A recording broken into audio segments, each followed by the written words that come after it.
Okay, let's see if it works this time around.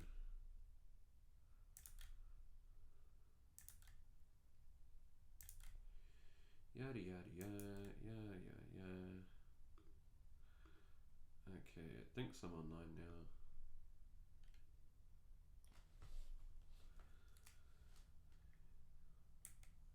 Okay, that sounds great. Perfect. Okay, let's get to it. So today I'm working on this range bit of software. Beforehand I had, like this was yesterday, I had tested it and, well, I wrote up the base ways that I want it to work, but where we have a component that changes, component, and we should be able to get changed on that one. So in these cases right now, it will match directly. I think I'll do that problem later, because so you see here it will match to that, correct? So it's matching and it's getting changed. So it's getting the second version that we yield out rather than the first one. But it's that this range function could, this range component could be in control of that itself. So yeah, I'm actually going to look at the settings to stream directly to. Oh, can I not stream to both? No, I can't stream to both Twitch and YouTube at the same time. That's a bit silly. Okay, whatever then. That's fine.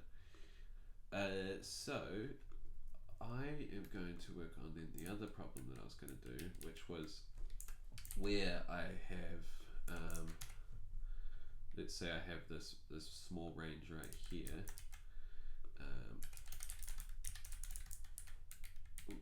What I actually want is, instead of that value just being that default, I'm going to give it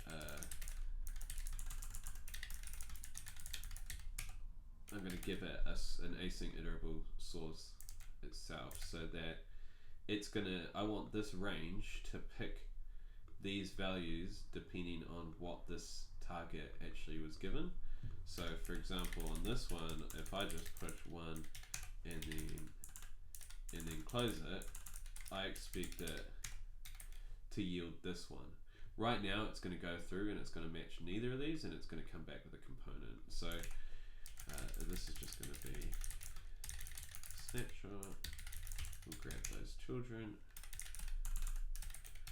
and then we will set its length as 1, and we're going to make sure that that very first one, the name of it, is matched. And in this case, it should fail this test right here. So if we try that,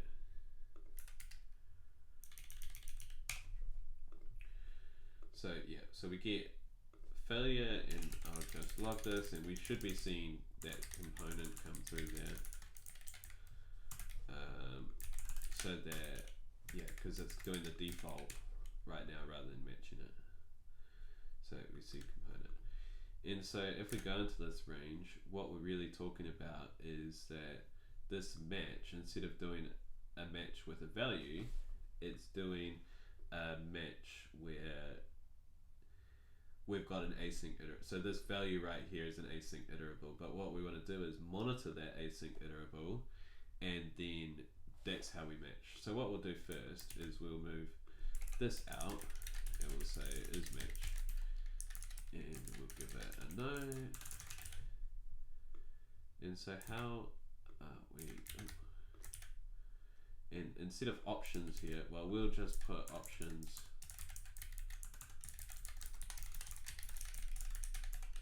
like that. We're only caring about keys yet, so we're only caring about the string key. And instead of find there, we should be able to do, can I do that and then is match? What I'll do is, instead of that, is main options match, because I'm going to do this differently in a second. Is match that's the main options. So that there can go in there, and we should get up to that same problem again now. Cool. So all these other ones still work the exact same, and we will just do the same thing. So now instead we're going to go. We're going to first find async iterable options keys, option keys. Yeah. And then we'll just say, hey, we'll use the keys to index what those options are, and we'll just swap them out. We'll make them undefined until we have a value for each async iterable. We're gonna not do anything. So we will just get all of the keys for our options, and then we're gonna filter those where the key has an async iterable value. And I think this is a weird enough kind of object that it's not often. I don't think I've ever seen anyone ever use an async iterable as a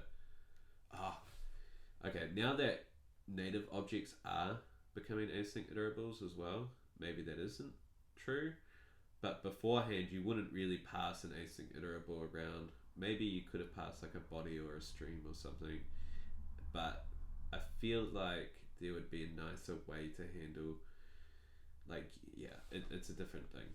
But maybe that's it. Maybe this here, you're wanting to read the contents of that stream now. Either way, we're gonna get find all the keys. So we've got the keys now. Async keys. We might even say, instead of async iterable keys, we'll say async keys, because instead of just that, we can diff promises as well. So we can say, hey, if we've got any promises or we've got async iterable, then we can resolve that. Const, options key. So if we do that, well, I'm going to put it in a record, and the reason is we can now type it right here that these are the keys first, but then yeah, we first want to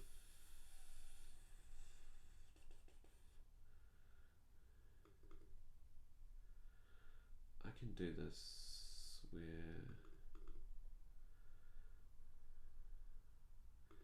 I want to do entries, I think, and where that so we need an entry where the entry is string, and it's this here. So we'll call it async option, and we will just use that right there, and that will be that. So this function is going to assert that the option is that. So if we do that, and instead we can just use value there now. Entries. So now we've got some entries. And now we can just use from entries. And now we have a typed object that we can reference, and we can. I was thinking that we can use, instead of now looking through an array, we can just index directly onto a string key, and that will give us what we want. So now, right there, see,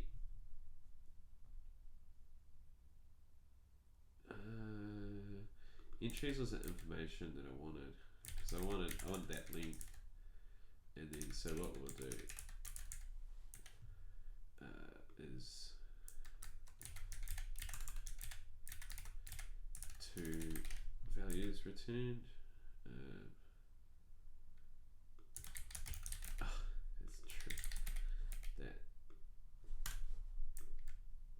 it should be false. Oh, what about that? I took it from true to false, but that should be boolean there. Okay, cool. So we've got that and has async keys. And now if we don't have any async keys, we can just return and do what we were doing before. And do this process. And yeah, if there is no match, either way we're going to return here. Perfect. We want to return as soon as we... Cool. Maybe I should just put that there. Cool. And then this here is now where we're going to do our processing of these. So instead of this, we're going to now async result. And that there, we're going to just call async iterable, and we want to have the string around. We want to know that key, and we want to know the values. So that means that each one of these we want to do something different with. So now we can do map that entry and map it to a different kind of entry. So that there is now we want async result. So async option, and we're gonna return. We want an async iterable for everything, so that it's just all the same. String and then that gives us. So now if it is async, we'll do a split one for a promise, so that it's just easy peasy. Nah, we'll do it together because it's in that map right there. So that value. Do we find? Do we just? Nah. Yeah, because we're going to use it straight away. Oh. Key value. Key value. Cool. And it should be. Oh, why is that any?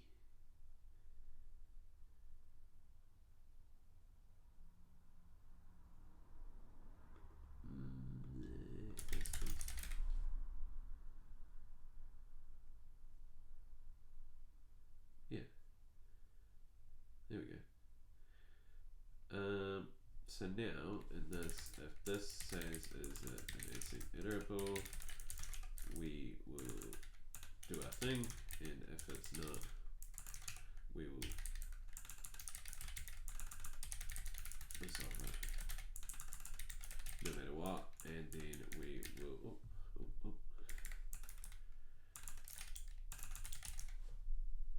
key. We want a key there too, because this is just binding an index. Yeah, that would be the way to call it. So now we're going to return. So this would be as if it only happened once, but we want to know the key and the snapshot that happened, because we're going to mix all these together. So we want to know which key we're actually up to.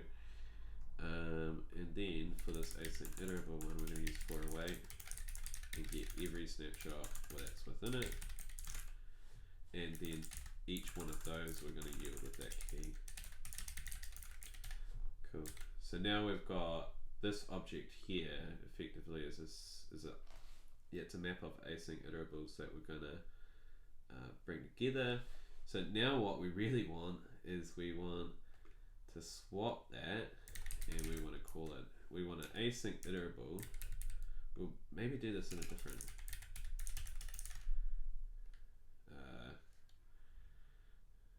Generate options. That's probably it. So, and then this here will just deal with just making those options again. And so until this here will perfectly just do. So it's async iterable, and it's like a record of nothing. It doesn't know. So then up here we can say for await of options of we'll call it snapshot options, and then we go generate it.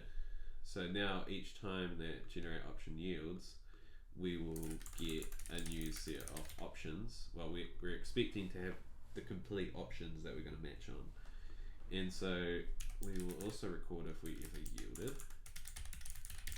And if we don't ever yield, we're just going to return that out other. So now within each one of these options, we can see if we get a match.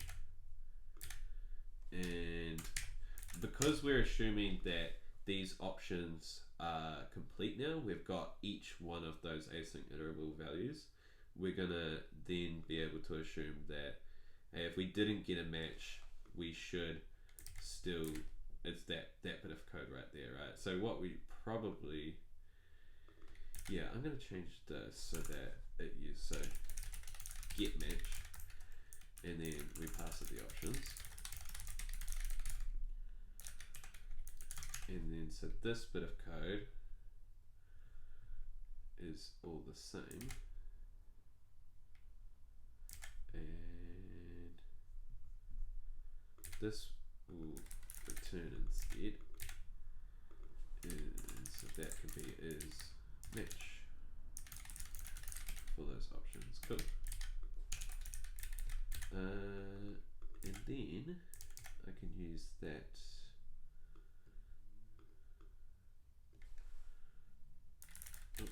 I can use, sorry, this one. And then options right there. I should be able to just run those tests, maybe in a second. I'll yield that with the snapshot options instead. Oh, return yield right there. And then we can just say, no matter what, if we've looped around, we yielded.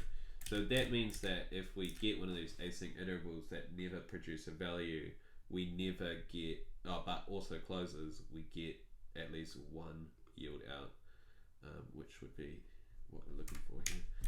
So this should produce nothing because it, yeah, this here still is matching. But now we've got these async keys up here. So we'll just say return type of that other. No, actually.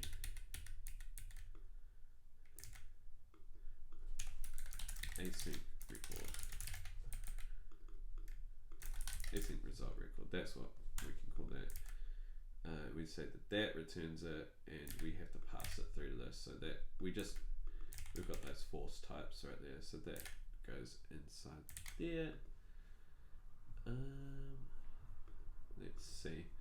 So now we've got these async keys, and we need to join them. So we get all those, all the values, and we're going to use those values and join them all together. So if we get the snapshot of a union of all of them, and we get the values, does it let us? Oh, because it's not an object. Is it object values? Yeah, okay. So that means we're going to get all those values out of there.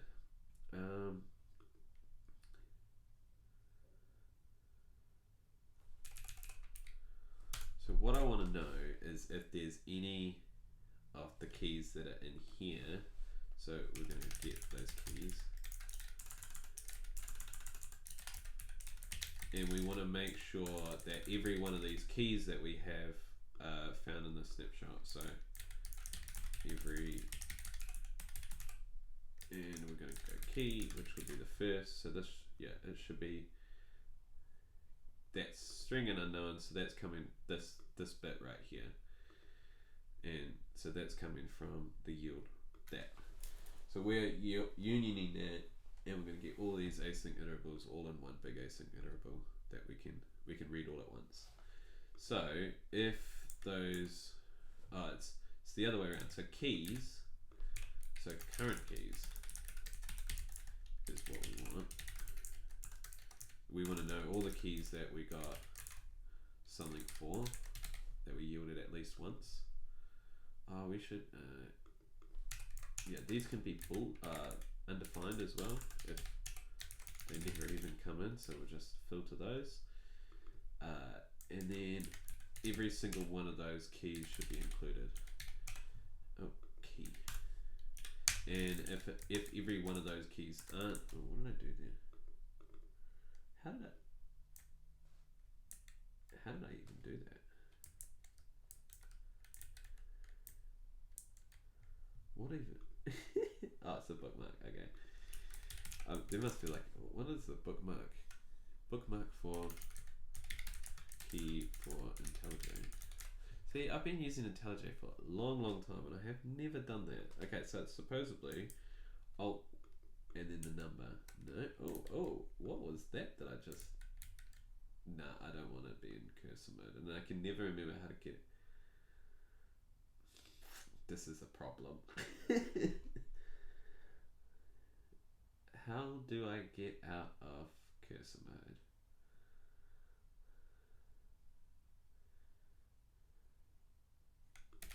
Exit a lot of times. Yeah, exit works. Okay, so if we don't have everything, we'll just continue until we've got everything. Then we're gonna make a new snapshot options, and we're going to we're just gonna spread it, and then for each key value in snapshot, we're just going to assign it directly. And then we expect that because we've done this every right here, that this snapshot now has no async values anymore. And we're good to go. We can yield that out.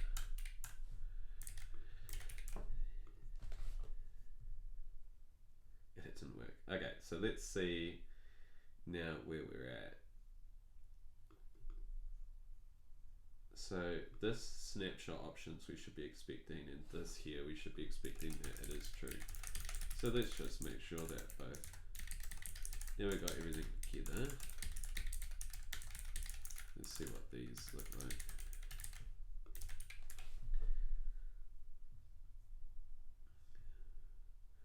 So definitely have async keys there, and beforehand we had none, so this is the very first one.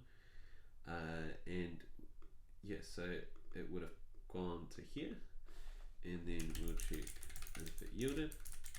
Maybe it yielded nothing. So it yielded nothing. So that means that the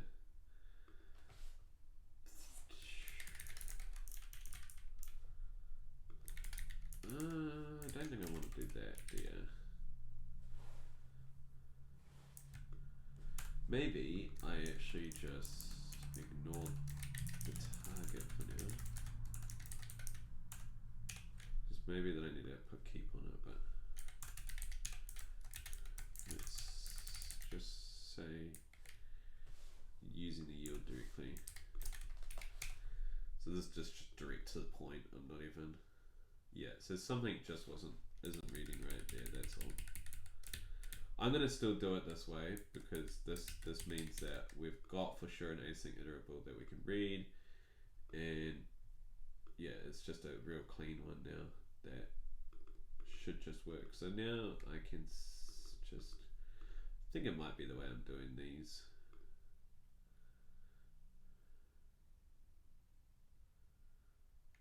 Should just accept all of the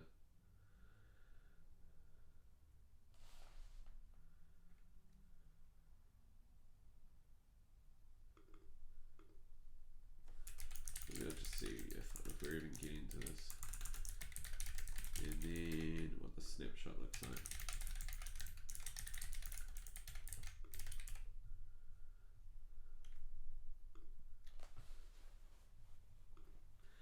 So the snapshot is getting something,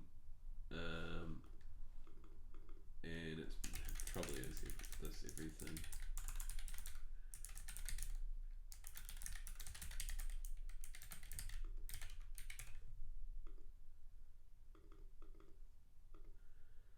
So every is the thing is. So, oh, wait, yeah, current, okay. Why is that not true then? So I've gone through keys, which has value in it, and current keys. Because beforehand I was looking at snapshot, which was the entry. So that was looking for C. The first I was destructuring C. Okay, that's what was happening. I was destructuring the wrong. I was destructuring the string itself, rather than the thing. So that's cool.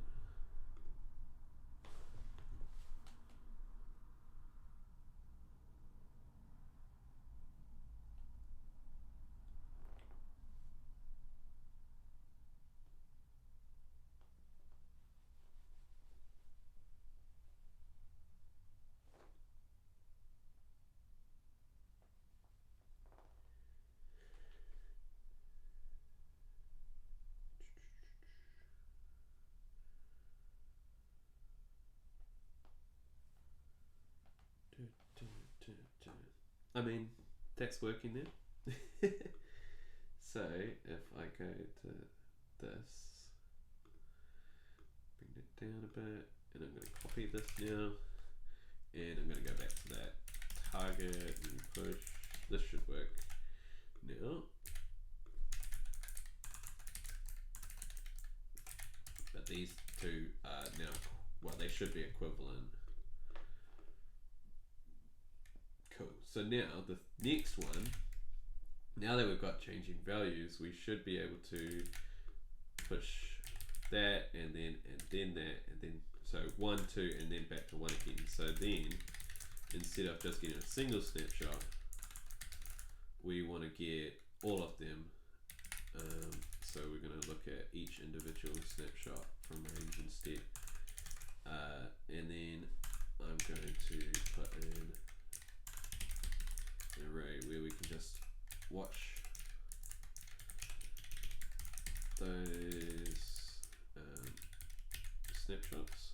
So see what this looks like. So after the fact, and we'll just confirm the count. So we should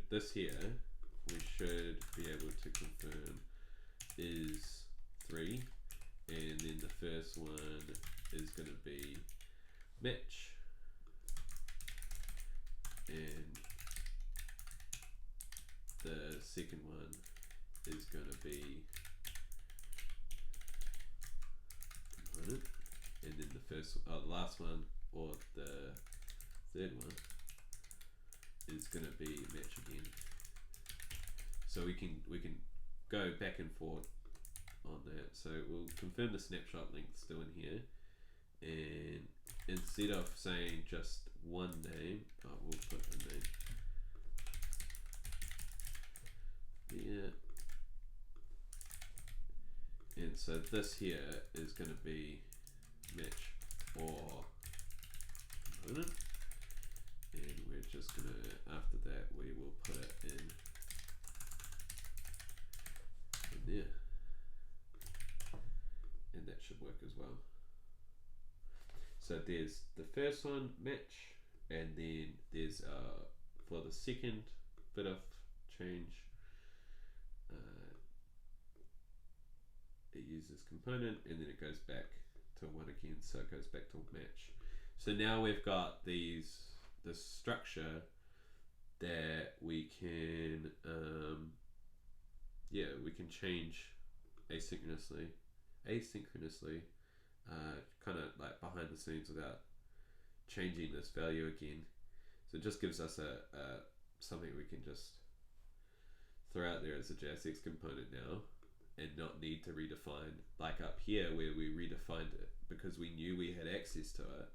But as soon as we don't have access to it, we want to be able to swap it out, which is actually a pretty good point. Instead of just one here, so we can provide a so that this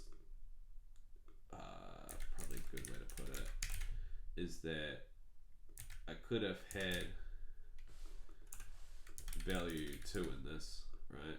Or value 1 would have been the default, and then in the middle I could have had one that had nothing, but outside of it is where I redefine that target, and this should still just assert and work. Hello, Julian. Welcome to the stream. I'm working on a JSX, JSX router kind of thing. That's not really a router. It's nothing to do with navigation. This is routing these props to one of these components. So that's what I'm up to here. And so, yeah, it's working good though. So I've just finished that section. Let's see where we've got coverage that's missing, and we'll be able to see what else we can test. So yeah, so if we've got something that doesn't yield, that would be good to test. So instead of this, we will expect, instead of match, we can then say, hey, so we get a target and we just close it automatically without giving any other value. And then that should mean that, hey, this should still be 1, but we're going to go to the default this time. So we should get component. And so if I test that and see that coverage, that line went away. So we can go to the next one now, which would be, so this every, so that's that if we had it where, yeah, this one's going to be a more fun one. So we've got this run function then, and we will do that. We want to run that run function at the same time that we start to read those children. The first thing we're going to do is we're just going to wait for some time, and that's just going to give us, so actually we'll give it target A and target B, and so this one we need value to be there, and we need true, and then yeah, check. So that's going to be target A, and then checked is going to be target B. Check target is probably a better name, and then value target.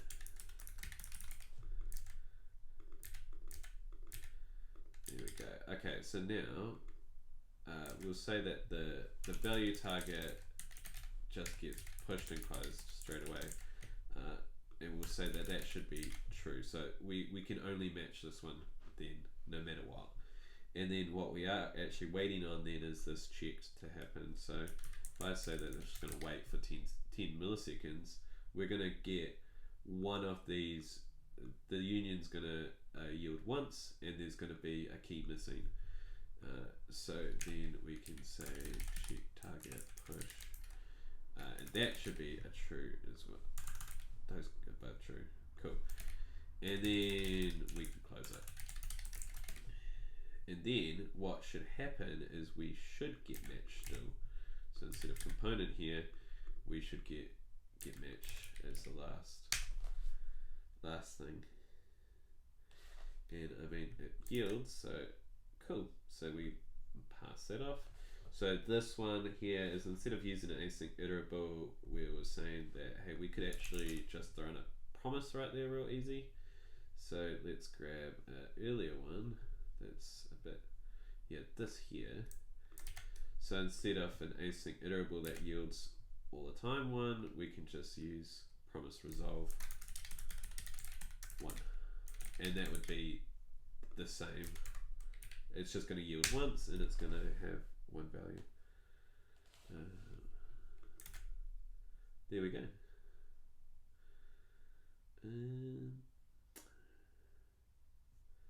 I mean, that's 100% testing again on that. So, I mean, once I hit that 100% and I've got the feature that I want, that's pretty much that set of code sorted. I mean, I can't do anything more. Maybe yeah. I mean, that's, yeah. Cool. I'll commit it either way. So this will be called async props. So instead of giving updates to components by defining them, we can swap those props out by having some async stuff going on.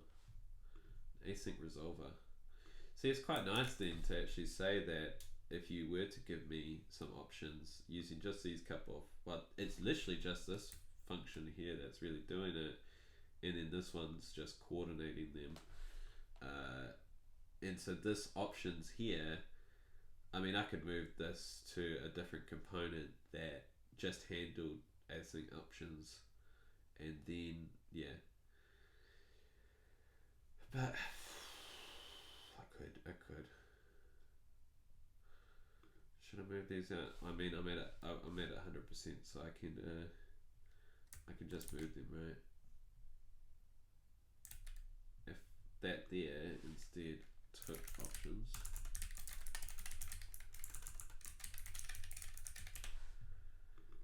and then that's past them.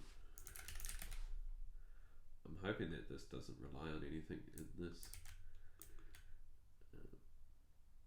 Async options.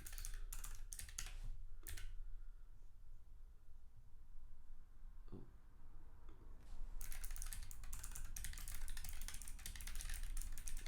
So that's our base options, and then option.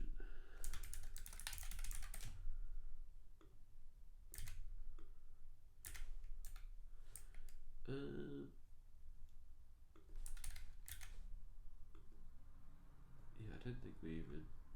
I'll just export these two functions, and I'll call them internal, but I'll make them accessible so that if needed, they can be used. But they probably, I mean, that's enough for me to say that I can change them behind the scenes. And then let's just see if we can delete them out of this. And then options there. Sweet, and then let's see if we can retest it. I mean, that's good. So, and then I will. Oh, I didn't even export the original one. So this whole API just wasn't even available. So that there is a Semver minor patch right there. It's not even a minor thing because the API didn't exist. So how could you have used it to, that's cool.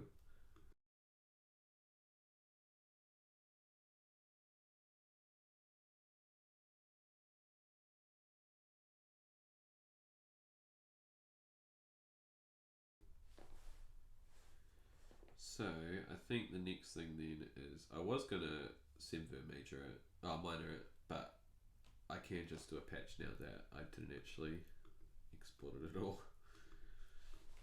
So now we've got generate options coming out. We should probably export these. That's an internal one too. Those two other ones don't need to be given at all. That's cool.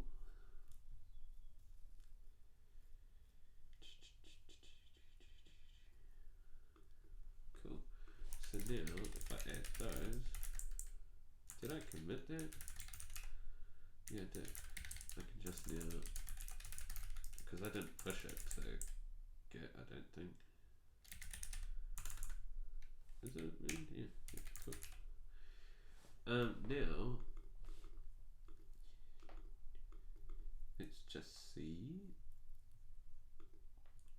The next thing I was going to do was that these children, I could go within the descendants of those children and find if there's range inside of them as well, but I feel like that might be like we should have resolved them by the time that they get within another component, and so I think it's just a bit overstepping. I don't think it's needed to do that. Yeah. But if we do find a range in there, then I mean that's yeah, that's what we want. Because yeah, I was just thinking of that. If this was a match, if we mix these two, I wouldn't know which one to leave alone and which one to actually check. So it's that yeah, as soon as you've got both, it makes it hard. So that's why yeah, use range or values, not both, because yeah, the both would be it would be too hard. And that there is also saying the same as so those children that we return out or yield out. That is that we would have both. We would have values all through it. So I think that's the argument not to do it. So is match. Yeah, that's all. No, see, that's quite clean now. This here is still quite small function. I think that's good. I might just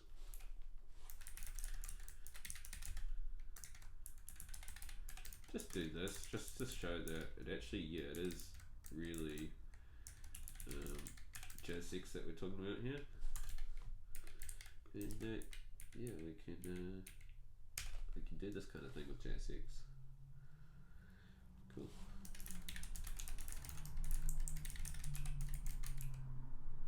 And I think that there can be that patch. Cool. And I'm pretty happy with that. Like that's again what I went out to do today. So we'll just watch it go production, and then that's probably me for the day. I think for the stream.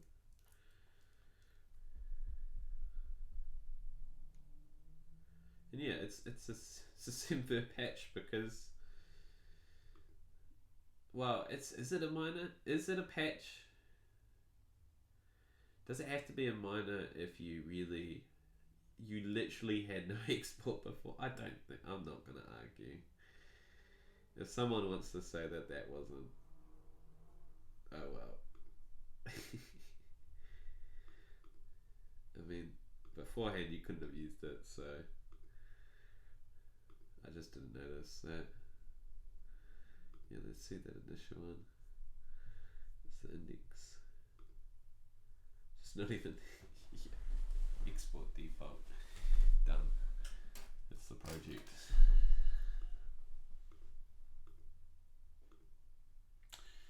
Okay, let's see.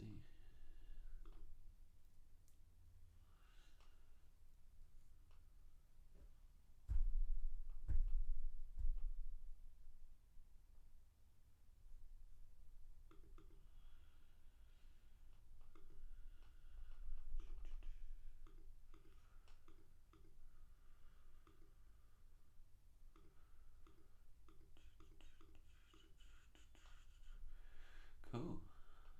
I mean, let's try bun again today. Why not? Let's give it another go. So let's see if there's first an upgrade. Perfect. So there might be a change. So let's see.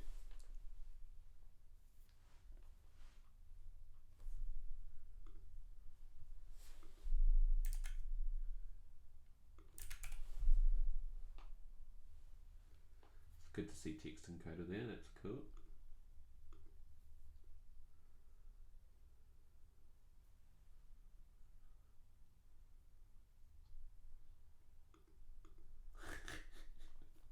%400 faster than typed array from. What? Oh, that's just from WebKit. That's pretty cool. Oh yeah, there's quite a few things that happened over the last few days. I mean, this is almost there. Come on. It's that very first install with bun, and then afterwards, it just works fine.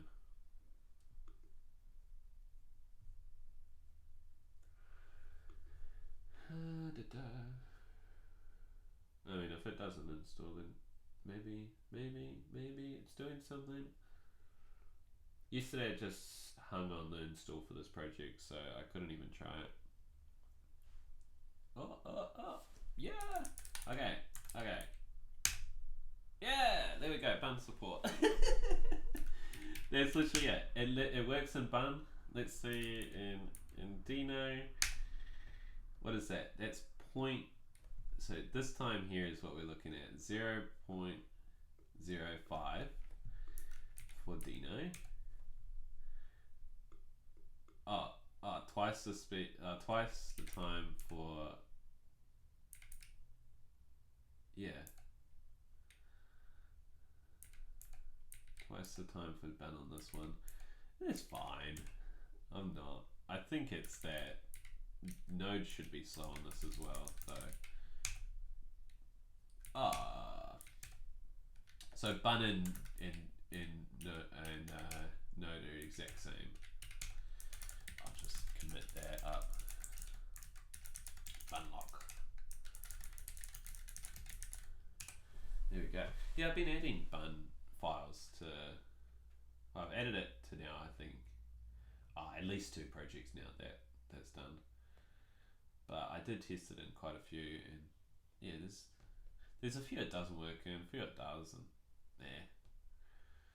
in this one it does, and that's great. But I mean, is it so that's what the syntax highlighting for Bun looks like. Oh.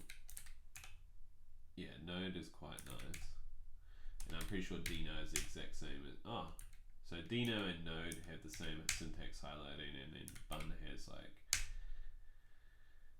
yeah, I mean they haven't worked on the tooling yet around it, so